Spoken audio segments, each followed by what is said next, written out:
Eshipoje yokumi soko, shepoje yokumi soko, yokumi manyabe dola bamu.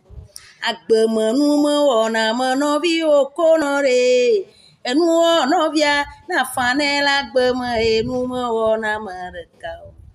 Shipoje yokumi soko, shepoje yokumi soko, yokumi manyabe dola bamu.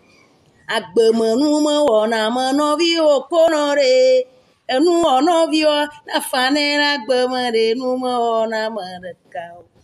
Ashisala ole agbedela obolo owa we male nyekuma. Shisala ole geila opolo wa we male nyekuma Shipoje yokumi soko, shepoje yokumi soko, ayokumi manyabe dola bamu.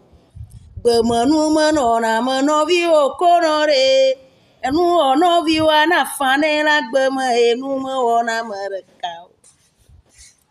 Shepoje yokumi soko, shipoje yokumi soko, ayokumi manyabe dola bamu. Agbemenu me wona menovi okonore, enu onovi wa na fanela gbeme enu me wona merekao. Ashisala ore egbedela ekpolo ewa we male nyekuma. Shisala olie geila opolo wa we male nyekuma Shipoje yokumi soko, shepoje yokumi soko, ayokumi manyabe dola bamu.